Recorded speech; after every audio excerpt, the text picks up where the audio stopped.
Guys, there are spoilers for this film and this review, so if you don't want to get whacked by the mob, go out, watch the film, and come back. You have been warned. Hey guys, welcome back to another week of Ticket Tuesday. I'm your host, Ron HD. So yeah, this is going to be a great time. Hey guys, welcome back to an episode of Ticket Tuesday. I'm your host, HD, and this week we watched Flight Risk. Unfortunately, it was made by Mel Gibson, but don't sway you. It was good. Don't sway you away from that. It was a good movie, starring Topher Grace and Mark Wahlberg. Now, this film I thought was good. Although I did not know it was made by Mel Gibson, and at the end I was like, oh no.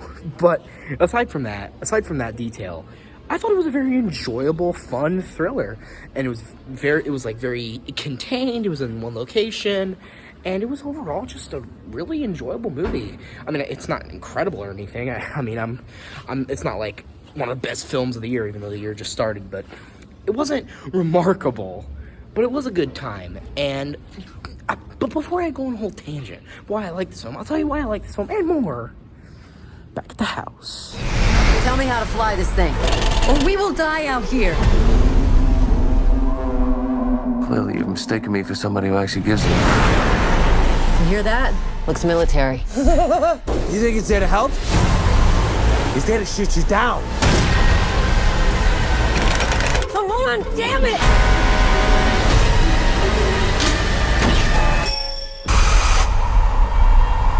Pull it up! Y'all need a pilot? Hey guys, and welcome back to an episode of Ticket Tuesday. I'm your host, Tom HD, and this week we watched Flight Risk. This film was directed, unfortunately, by known weirdo Mel Gibson. It is starring Michelle Dockery, Mark Wahlberg, and Topher Grace, and it is a thriller. And I will say, it is a popcorn movie. Alright, I'm just going to jump straight into it. It was a popcorn movie, and it was entertaining. You know, I mean, obviously, technically, I guess that rhymes, but, this movie may not be great, like, on that aspect. Like, the writing, story-wise, could have been a little better. There was some, like, strange, like, goofs and some errors here and there, but I think just as, like, a turn your brain off, like, have fun movie, this was good, in the sense that you could just enjoy it. You know, I think you could just sit down for, like, however long this movie is, like 90 minutes or whatever, and just enjoy it. And I think that's good. I think popcorn movies like this have a place in cinema. Not every movie needs to be some groundbreaking, fucking mind-bending, fucking Christopher Nolan masterpiece to be a good movie. Sometimes a good movie can just be fun. You know, sometimes a good movie can just make you laugh, or it can make you jump out of your seat, or it can make you feel something, right? I've talked about many times, my favorite kinds of movies are the movies that make me feel something. The movies that I hate the most are the ones that make me feel nothing. That I just sit there the whole time, like, I hate those kind of movies, right? And I'll take a 0 out of 10 garbage fucking dumpster fire over a boring movie any day. Because at least it makes me feel rage. It makes me want to see the director get hit in the face with a rake. At least it makes me feel something, right? You get my point. But this movie made me feel enjoyment, right? It made me feel, I guess, entertained. And I like that, right? And I think that this film is good in an aspect of it's pretty witty. You know, I liked the banter between the characters. There are 3 leads. You know, I've never really seen Mark Wahlberg in, like, a villain role, because he's, like, a straight-up villain in this movie. He's evil. He's, like, a sadistic psycho. He fucking tortures people. He fucking is a bit of a masochist and a sadist at the same time. He, you know, has a really weird like balding haircut. Like it looks really fucking weird. I mean, that's the point. I get it, but it's just like it's kind of funny to see him with that really ugly ass balding haircut. And it's not even like full balding. Like it's just kind of like a little spot on his head. It looks really weird. But Mark Wahlberg, I will say, is the best part because you can tell he's just having a lot of fun with being like this maniac, like assassin hitman. Like you can tell he's having a lot of fun with it. And I think actors usually have their best performances when they're either inspired by the role, they like want to say something with the role, or they're having fun with the role.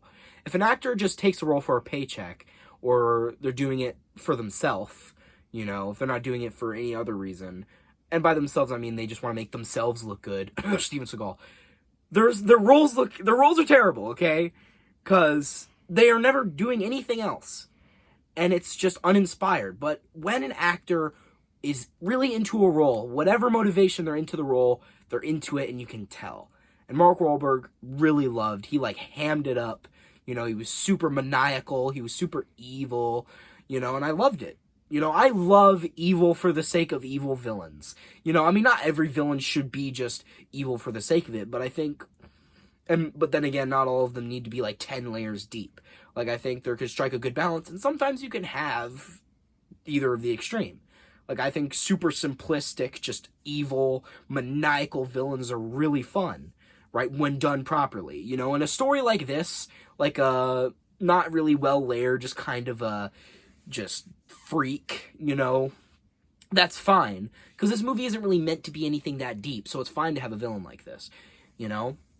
Where, like, in, like, more serious, like, fucking 3-hour-long thrillers, more deep villains are probably, good, you know, to, like, enhance the story and whatnot. But, I don't know. I just liked Mark Wahlberg in this movie, and also, I really liked Topher Grace in this film. Talking about, I haven't seen Topher Grace in a long time. Where has that motherfucker been? I mean, I remember he was really funny in Spider-Man 3. He was in Spider-Man 3 as Eddie Brock, and he was actually a decent Eddie Brock, but as Venom... He was really funny. He just went, I like being bad. It makes me happy. It's so fucking stupid. It's so stupid. But, Topher Grace, I like Topher Grace. As an actor, at least. And I just think I really liked how kind of like, I liked how his character was very he was kind of a dick at first, right? But he's also a bit of a coward. A big coward, right? But that's a part of, like, the enjoyability of his character because he's super dramatic. I mean, understandably so. Like, he's just, like, basically a normal guy. You know, it makes sense why he'd be freaking the fuck out during this whole scenario. Because he's really just some nerd. He's just a nerdy, like, math guy. He doesn't really do a lot. He doesn't get into a lot of, like, stress or, like, action, you know, he doesn't really do that. So it makes sense that he freaks the fuck out and is a massive coward and, like, is just scared of everything. That makes sense, right? And he's just funny.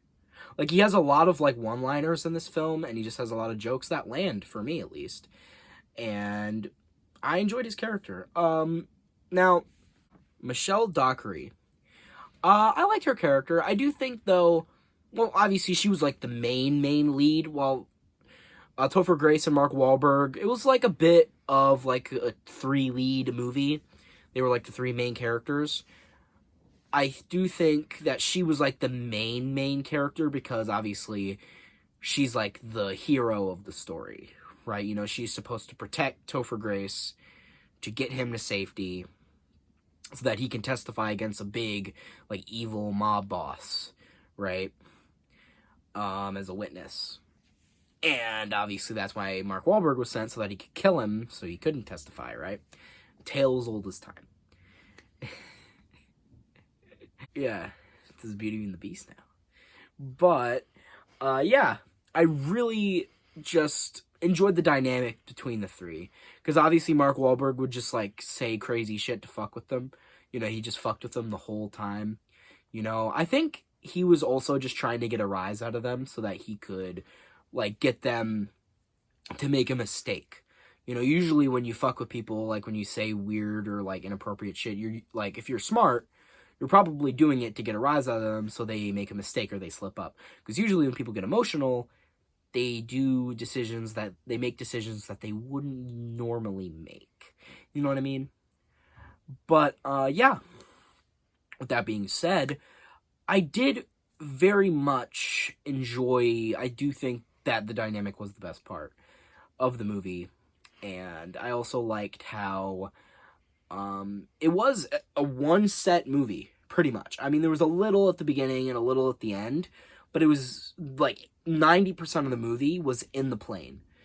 And I like that. I like movies that usually take place in one location because they feel more domestic, I guess, maybe in a way. Because they feel more intimate. Because I like the smaller scale of the story, because I like small scale stories like say like Reservoir Dogs or something. Like, I really like movies that are like in one location through like a majority of the film. It's just really interesting, and I also think, while I don't think the acting is on the level of Reservoir Dogs, I think the performance is really, also I think Quentin Tarantino is just a better director than Mel Gibson, but I feel like that's just obvious. But I just think that usually more intimate movies can get better performances out of the actors. While in this case, I do think they just kind of hammed it up a lot. You know, they were really like overacting maybe, you know, but as I said, I don't really think that's a problem. You know, again, this movie isn't meant to be some big, massive movie. It's a popcorn movie. It's entertainment. And it's at its core. I mean, every movie is entertainment, but this movie is like purely entertainment. So obviously, the actors don't need to like have these amazing giant roles. And again, I know I keep saying this. I keep saying it again and again. It was just fun. You know, it was just fun. And I think that if you like fun movies, if you enjoy like popcorn movies like this, if you enjoy like fun thrillers, I think you could get some enjoyment out of this film. And while I do think it could be, maybe you won't like it, I don't know. I think it's a bit of a split. Like, there's a bit of a mixed reaction from this film from like general audiences. Critics don't seem to like it very much, which is understandable. But I do think there is a chance that you could like this film, and maybe you should take that chance. And that's saying, I think you should watch this film. Anyway, with all that being said, what would I rate this film? I think I would rate this film a 7 out of 10. I found it quite entertaining. I liked it. I think you should watch it too. Give it a bit of a chance. And, yeah, I think I've said what I say. I think I've said my piece. So, guys, hope you like this video. Share your friends. Subscribe. Turn notifications on. Comment on what you liked it. But you guys know how it goes. I didn't really mean to say that. What I really meant to say. So, I hope you guys hated this video. Unsubscribe, dislike, and change in the comments. And I'm Time HD. Off to take pilot lessons. Just in case.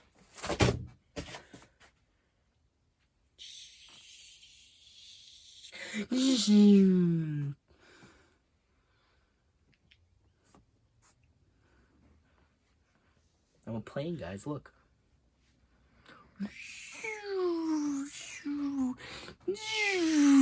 You know, I am probably going to mention this in the review, but this movie was made by Mel Gibson, or at least it was directed by him. And I didn't know that until the credits. So I was enjoying the movie the whole time, and then the credits hit, and then it was directed by Mel Gibson, and I'm like, oh. Well, that just kind of ruined the movie for me. And it's not even, like, politically. Like, whatever. He's just a weirdo. He's a weird person. And it sucks. But this is a decent movie. But Mel Gibson, you gotta learn this, kids. Weird man.